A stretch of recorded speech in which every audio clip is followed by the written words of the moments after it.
How he is again. The title of this video, A Kind Critique of Ed and Lorraine Warren, is exactly what it says on the tin. I'm not going to attack Ed and Lorraine Warren, and I'm not going to call their character into question or anything like that. I do believe that man and woman were deeply sincere in their work, and what they were doing in their own minds was a righteous and good thing. I happen to take the other view that what they did was extremely dangerous and irresponsible, basically because of their naivety. Ed and Lorraine Warren were the founders of the New England Psychical Research Group, which is now called the New England Paranormal Research Group, and it's the oldest ghost hunting group in the world. And a lot of the ghost hunting techniques that you see today were developed by them. They came out of that. So they were ground zero for what we call modern ghost hunting. Now, they came with the assumption that Ed, being a demonologist, that there was basically either trapped spirits on this earth who hadn't moved on, or there were demons who were pretending to be the departed. Ed Warren was correct about that when he spoke about the doll, and the Raggedy Ann doll, Annabelle, was actually an entity pretending to be a little girl who was killed outside the house where the doll was. This is something all ghost hunters have to be very careful of. A few years ago, I was in Houston at an event in Texas. I spoke to some TV ghost hunters there, and I mentioned to them they're probably dealing completely with demons and nothing else. And they were like, well, what? They had never even crossed their mind. Their belief was so much conviction in the belief that all ghosts are the departed souls who have names, identities, and you don't have demons pretending to be them, which is the case in most of the so-called hauntings. Now, Ed and Lorraine Warren were sincere people, but they were also very devoted Catholics. They were both Orthodox Catholics, and they took the Catholic creed and Catholicism at its absolute face value, and this was the problem. They saw any kind of spiritual activity outside the possibility of a human being a ghost returning as a demonic. And so therefore there was an automatic hostility towards this entity. It was a demon, it was demonic, it was from hell, it was satanic, it was to do with the devil. So their initial engagement with these things, once they had discovered that it was not a ghost, their next assumption was that they were at war. And the entity would have picked up on that. And as a result, in many cases that they came into, they actually made things much, much worse.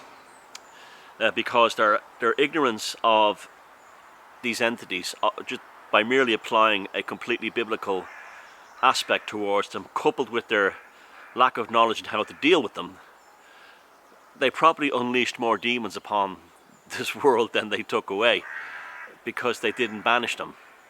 The same thing happens when a Catholic priest is performing the rite of exorcism. When the Catholic priest goes, I banish you, I cast you out, unclean spirit, and then evokes the power of Jesus Christ, which is perceived by the demon as a higher demon, a more powerful demon, just by the virtue of the intensity of the priest. And there's always two priests there in case one gets possessed. The entity leaves the little girl, usually a teenage girl, and where does it go then? Nowhere. It just goes into another teenage girl, another person, or sequestered somewhere in an abandoned hospital. The Catholic Church is the greatest demon proliferation machine in history, because they don't banish them, they cast them out. They basically set them free. Now, Ed and Lorraine Warren were doing the same thing, unknowingly, and even skeptics who met them said that they were, you'll never make a skeptic happy. If you said to a skeptic, I can make Bela Lugosi appear right in front of you, and they said, no you can't, and you made Bela Lugosi appear right in front of them, they'd still write down that you're a fraud, or you're delusional. So you can't reach those people. But even the skeptics who they dealt with, even they said that the Warrens were honest and decent people, that they were not, charlatans or anything like that. So, their character comes across very well. And but one particular case it doesn't come across well, and that was in the Enfield poltergeist case. The Enfield poltergeist case was a case of a girl in England, in Enfield in London, who the classic story: a teenage girl, single mother, poltergeist. It always happens that way nearly. And the family at home where it's disrupted, there's a lack of a father figure, and the demon sort of becomes the father figure through you know, invisible friend, secret friend games, this kind of thing. And again, that happened, and the Warrens showed up in the middle of the investigation after reading about it in the newspapers, and they were unknown in England at the time, and this is long before that awful movie The Conjuring came out. They were unknown at the time, and they basically went there for a day and then came back and said they'd solved the whole thing. They'd actually made things much, much worse after they'd arrived. Again, they had given these entities free rein to charge out. And a big issue around the Warrens is so many people who work with them died. Did you know that? So many people who joined their paranormal or psychical research group or ghost hunting groups, so many of them died in tragic accidents, car crashes, sudden deaths, everything. A lot of them young people. Basically, if you wanted to meet a ghost, you join Ed and Lorraine Warren's team because you would become one yourself. That was literally what the joke was at one time. And this is because they were messing with forces they didn't understand. Because of the Catholic thing and the Christian thing, the automatic belief was that these were just evil. All of them were evil, and there was a hostility, and then a battle ensued, a magical battle. Now, within real demonology, which I don't even think Ed Warren was aware of, or in magic, when you bring forth a demon or an entity, you perform, along with the summonation ritual, you perform a banishing ritual, and that is to open the gates, bring forth the force, do what you have to do with it, and then do it in reverse. So it's like if the clock goes from 12 afternoon to 12 midnight, to at the beginning of the ritual, at the second half of the ritual, you go from 12 midnight back to 12 noon. You don't continue on. You close in reverse every single gate and door you have opened to ensure that nothing has been trapped here. And that's why with the Abramelin the Mage half-finished ritual in Loch Ness, Crowley created the Loch Ness Monster. I know people are going to say that St. Columba saw, no, St. Columba saw a monster, battled a monster in the Ness River out by the sea at Inverness, not in the loch itself, and he had basically battled monsters in every river and lake in Ireland and Scotland to basically, it was basically allegory. The monster was the pagans, and the battle was probably baptisms. There's a lot of that goes on in Christianity. We see St. Patrick and the snakes and the druids kind of thing. Now, so Ed and Lorraine Warren, it was not safe to be around them and to be involved in their group because they didn't banish, they didn't close the gates, they didn't bring the clock back up to midnight. That's why I mean, I'm always telling you to read Dennis Wheatley's books and watch the films made in the 60s by Hammer.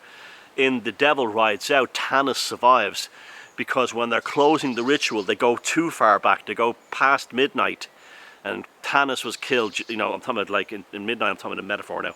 Before midnight, Tanis died, but they go back past midnight, and Tanis survives. She's alive again because when they're closing the ritual and the devil rides out, they go 5 minutes too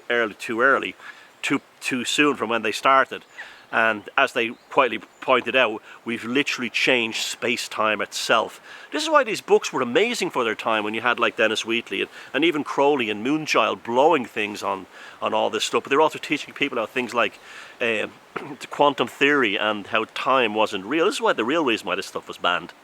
And again, they knew it because the establishment were using these same techniques in their rituals in their stately homes and so on. So Ed and Lorraine Warren, they were good people, but they were misguided.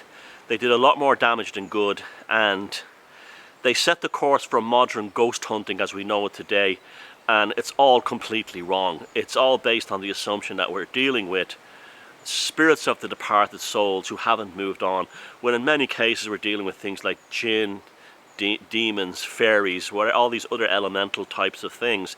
And these ghost hunters themselves are actually kind of putting themselves at great risk because they don't know what they're dealing with. Although, again, there was a lot of these entities would have been brought into the world by the Catholic Church and the Warrens during their so-called exorcism rites. So there you go. You can criticize someone's work without attacking them, and someone can be misguided without them being, you know, monsters or not, you know, bad people or anything like that. And I think Ed and Lorraine Warren, to their credit, meant well. They should be remembered as good people, but their techniques should be abandoned completely. Okay, take care, and I will talk again soon.